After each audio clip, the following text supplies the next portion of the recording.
Why, hello and welcome back to another episode of Voice of the Rings. I am your host and guide, Zollin Ironshield. And today, we're going to talk about and walk through the formation stuff a little bit, okay? So that's the goal of this video today, kind of do some of the basics of the new 2.0 basics of formations, okay? So, first things first, you enter your base.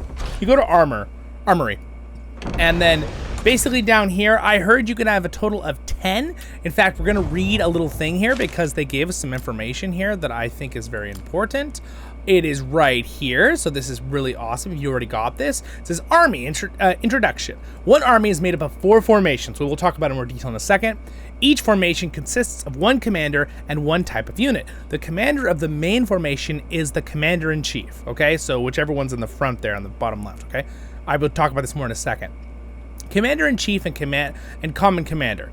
The commander in the main formation, standing at the front of the formation, is the commander-in-chief. Commander-in-chief cannot be in a state of heavily wounded, and they must have units, or else the army cannot take any actions. The restrictions do not apply to common commanders. Okay, so anyway, interesting. So if your main commander is wounded, that army's out for a while. Interesting. Okay, we're gonna talk about that more in a second. Number of soldiers. The number of and strength of soldiers determines the strength of an army. An army with more formations can hold more soldiers, so it does limit you if you don't have all 4 commanders. Can you have a group with only 1 commander in it? Yes, but now you're limiting yourself because you can't have 3 other commanders or 3 other formations, okay? Keep that in mind. So you can have up to 4 by upgrading the barracks in your settlement. That's how you get that. More than at the beginning of the game, you might have 1 or 2 commanders, but then you can have 3 and then 4 as you upgrade your barracks through the beginning of the game every season. The number of soldiers in each formation is equal to the commander's leadership. Okay, so the leadership thing is now called command, okay? The leadership of commander can be increased by increasing the level of the commander, just like it used to be, how many soldiers you could have. That's the same as before, pretty much. Or upgrading the military academy, which is also the same as before, just now it's a formation instead of the other thing. Note that the maximum number of units in a formation is 2,000, and the maximum number of armies you can have is 10. All right, so this is very, very important. Now we're gonna actually look at it more. Again, if you like this, if this helps you out, this RiseToWar guide, don't forget to throw a like on there. Look at that beautiful moon up there. It's kind of cool how it looks. And subscribe if you're not subscribed already. Really helps me out. And share the video. And I do a lot of other Lord of the Rings stuff on this channel too, but I do like RiseToWar. So, and I'm actually enjoying the new system. So I will say that I'm enjoying it. A few things I'm bummed about that we lost, but there's actually some good stuff about it. And yeah, pretty cool. So down here at the bottom, as you can see, there are all these formations. There's a plus button. I could add more. Here's how you do it. So you click plus, and it's pretty simple. You choose the commander. Now, here's where we're gonna have to think, and I'm gonna do a little bit of this during the video right now, okay? We have to think about how to combine commanders to an extent, right? In theory, you could just throw any 4 commanders onto the field, but you should think about a couple certain things. Now, I've heard, I don't know the details in this because I haven't looked at all full reports, that there are commanders that like support the other commanders, which again, it's like the commander-in-chief is the main one, and then there's like this kind of the other 3 commanders, okay? But you have to look at each one and see what do they benefit the team. Some of them will say their new abilities and their new trees will affect 2 formations. It's probably random, it's probably their own and one other, or it's randomized. I do not know that for sure yet. It depends on each skill on every tree of commander, okay? Since they've redone all the trees of the commanders. But pretty much you just drag and drop. If you're on a phone, you just drag with your finger, right? I'm using an emulator, the LD player on the computer, so I can record it nicer. So then you kind of see, I would like it if you could kind of move around, but I know they're going to do some more updates all the way through December for this game at the time of me making this video, so we might get that. But it'd be cool if we kind of move around and look at him more. But anyway, then you click the next button, which is right here behind the picture, which you'll see on your phone. It's a little yellow button. And then you choose what kind of unit you want them to have. Now, he's the main formation. I think Gandalf the White acts as a... trying to remember if he acts as like a ranged commander or a melee commander. I think it does tell you on them. By the way, a little trick if you go back... All right, so let's go ahead and drop our units there. So you just drag and drop what kind of units. I'll give him some guardians for now. If we click on him, you can actually click on the commander and you'll bring up the commander page, okay? You don't see the other commanders, right? But it's the same page. Now, again, I'm not using Gandalf the White right now. That's why I have no armor on him. But if we go, we can look at their trees this way. So you can do this as you're building your formation, right? You can look through things. So again, like the white, he deals focus damage once to one enemy formation. He gets more focus, which gives him damage, and then a 25% chance to stun that target. Okay, cool. The wizard, he does some damage to 1 to 2 formations. I'm assuming it's random. The enemies lowers their defenses if you put 5 points into it, and if you put 10 points into it at 11. But in theory, it's 3 each one, so technically it'd be 30 points. Okay, keep that in mind. It takes 3 now for each one, except for the bloodline, which we'll talk about in a second. I talked in a previous video about that. But then focus damage. The white, now this is a great one. It's good to have Gandalf the White or Gil-galad or someone that has white council and you want them to be kind of more of a support. And you're not really... He affects all 4 allied formations. They all take less damage for the first 5 hits taken, affected by focus, increases to 6 and 7. All right. Pretty awesome. So again, if I put all my points into this one, you can see I can give some major buffs to all 4 formations. So there are commanders that will still help all 4 formations. Now, White Rider is I'm a little bummed because I thought it was really cool that Gandalf the White had one of his trees was designed for horses. I found out with the rework, it's not important right now. When we have a Gandalf the White video guide on that, I will talk about it more, but they don't right now, okay? So the first 3 rounds, damage received by 2 enemy formations. They take more damage. Cool. Duration increased to 4 rounds instead of 3. And then at level 10 points into it, or 30, level 10 of the skill tree, the number of targets increases to 3 formations. Okay, cool. So that's pretty awesome. He's basically, again, facilitating more damage to the enemy army with that. Still cool. I kind of like the horse stuff in the White Rider, but they kind of reworked that tree entirely. Because what they did was the blue parts, they kind of absorbed them into their little trees. And then don't forget, you also have bloodline. So this is another thing you need to think about. Now, this one will only affect the commander's formation, the single formation. But for Gandalf the White, he gives a bonus of attack and defense to men, elves, dwarves, and hobbits, which is pretty awesome. Where if you look at like Gimli, he only gives dwarves and elves that benefit if they're in his squad. Whichever one you pick. Again, you have to pick one of them, right? Because it only affects his formation. You can only have one group of units, which could only be dwarves, elves, men, or hobbits, one of each. You can't have all 4 races, is my point. But like Dane, he can only do dwarves, right? So there are the bloodline things are nice, and that's pretty much there if you have extra points. So let's say I put some more points in this one, and I actually had the exact amount of points. But if you have some extras, this is only 1 to put bloodline points in. And this 18 out of 50 skills, you could increase it, but the 18 is usually what the respect is already of the commander, or I'm trying to remember what is giving me that bonus. Oh, you know what it is? I know what it is. Let me explain that real quick. We go into here and we go to the map. Influences. I believe it's here. I believe this is what's giving me. I have 81 influence on the good side. All power of bloodlines +9. Power of men bloodlines +9. This is where I'm getting it. That's where that 18 is from. Okay? That's where it's from. Haha! Just figured it out. Took me a second. I don't know if maybe that's why my evil side is not quite as powerful in that, because I'm more of a good side player. I play dwarves, man. Why would I not be?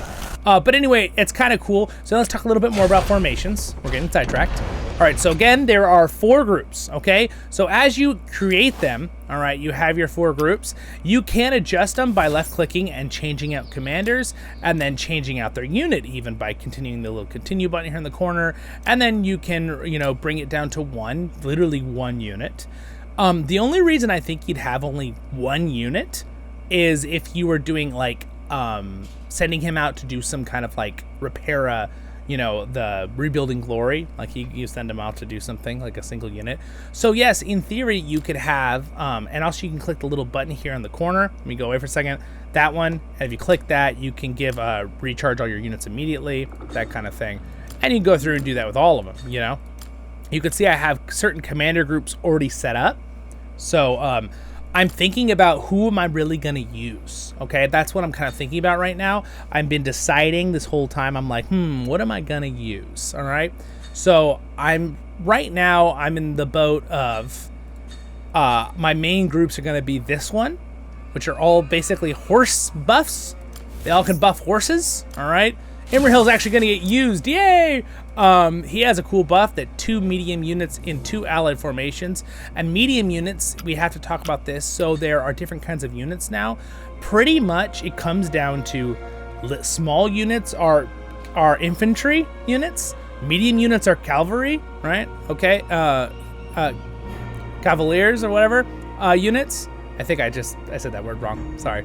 I always mix that up with cavalry, like, you know, Christian the place, and cavalier like the writing. There's that one letter, that V. I always seem to just ignore that V. It drives me crazy. Sorry. Anyway, side note. So I don't drive you all crazy for saying that incorrectly. But anyway, to not lose my train of thought, I really do think I like the new formation systems. I think they're very cool. And then large units, like I was saying, large units are like Fell Beasts, Mummakill. It's pretty cool. Again, if you want to look, you can go into your conscripting and then go up here to the little search thing, and you can see I have small units right there. You can do small units, so Oathbreakers, right? Keepers, Marksmen, they're pretty much all the infantry, right? And then if I go to medium, you'll see what I'm saying. It's pretty much all the horses. Half trolls, they're really big, bigger than normal. That makes sense. They're medium units, that kind of thing, right? And you can kind of see they're all here. Mercenaries. Again, this is all the ones I have. I only mainly have these, which are awesome. And then large units, you can see if I do search. Foul Beasts, great things. And again, if you need more information on that, you can always go to the search thing here and go to this one, camps. And then pretty much you could, you know, find something. Let's say, oh, what's a Bjorning? Search. And then you should be able to actually click on it. And I think it says it up here, right? Does it say what they are? Bjornings of the men due to the characteristics. Trying to see if it actually shows you on here. I'm actually surprised it doesn't show you on this page. I feel like it should show you on this page.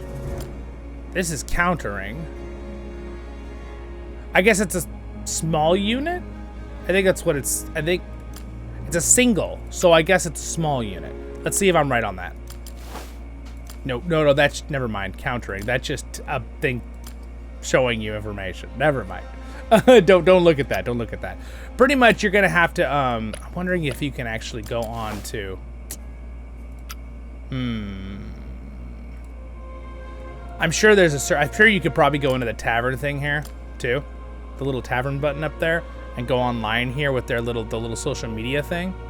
And I would go to the guides. Let's see here, unit types. Here we go. This is where you could find out any details you need to know. So like you could find something you really want to know about, and then you can click on it here, and I'm sure they've already updated this. I would hope.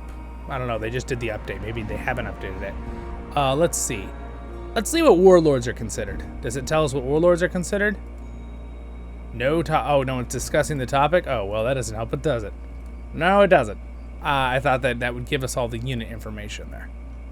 One of these does. Anyway, I don't want to waste our time for this whole video. But, again, I might have a whole video later on that unit type thing. But just for formations for now, once you have your formations set up, you can just do normal attacks or sweeps, just like this, okay?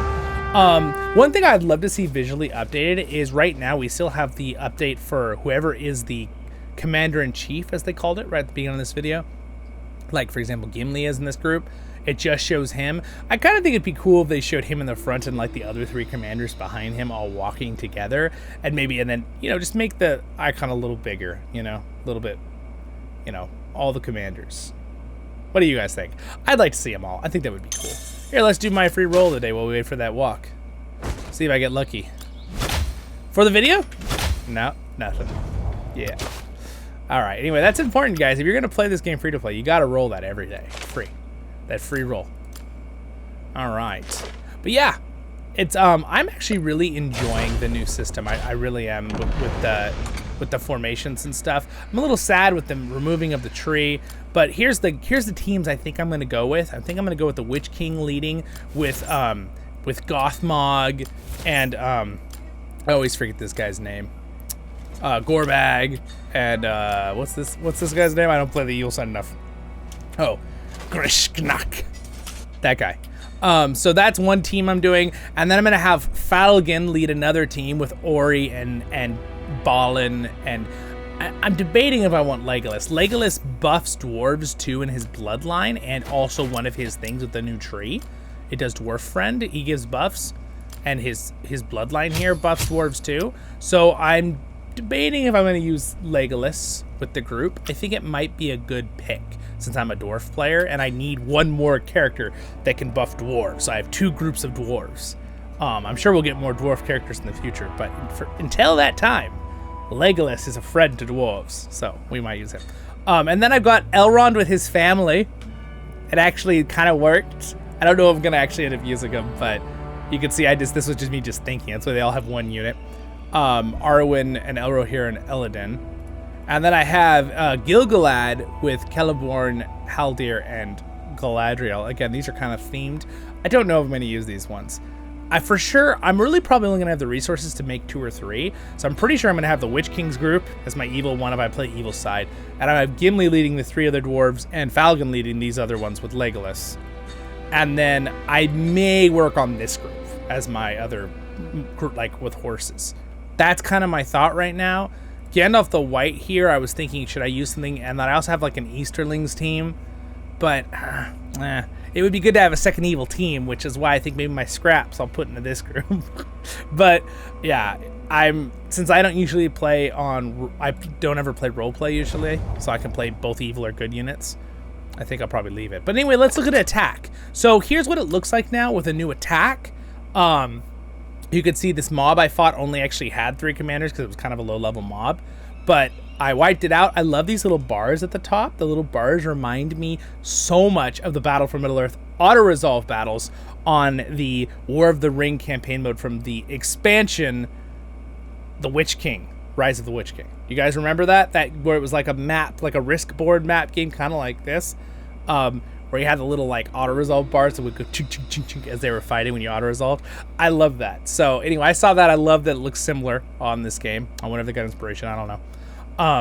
But you can go in here and you can see, if I go away here for a second, you can see that all their soldiers died, and very, very little of mine died. And you can see this is basically all mixed, just like previous, mixed damage. So if you go into allies, it kind of breaks it down. So our mixed damage from commanders was 22,000. But if you can see that Gimli actually did 7,000 of it, Dwalin did 3,400, Dane did 5,800, and Thorin did 6,300, okay? His soldiers underneath, you can see how much damage they did, and then the healing, right? And then what damage they all took. And yes, commanders have HP. I think it's really cool. So you can see here that they took a ton of damage, and they didn't really dish much out. But, again, they're level 20 commanders against my much higher level commanders. So it was a pretty easy fight to win there. But, again, I will do more breakdown videos on this stuff later on with reports and how this stuff works and things like that. I just kind of wanted to show you guys the gist of how formations work to start out, the basics, and how to set them up. The big things you guys gonna have to think about is the respect of what commanders you want to use, and I'm gonna have another guide video on that very soon, and some other things, because that's kind of what's important. Okay, you're gonna have to think, what commanders do I want in what groups? And that's gonna be a little more challenging, because before you kind of picked your 2 or 3 commanders you really liked, and then those are your armies. Now you have to kind of pick, 4 commanders as one set, and how do they synergize well? Same kind of units, maybe you don't want the same kind of units, all that kind of stuff. So we'll get there. It should be kind of fun. And again, I know this kind of game is more of a niche thing. So thanks for watching. Don't forget to like and subscribe right there. Likes down there, subscribe there. And next episode will be up there, and over there will be a Lotro tale where I do voiceovers in Lord of the Rings Online. Thanks to my Patreons for their support. You guys are the best, and I will see you guys all in the next episodes of Voice of the Rings. We have lots of more fun things in the future. So, got lots of stuff. Plan to return to Moria on the channel and Lotro as well. Check them out. See you in the next one.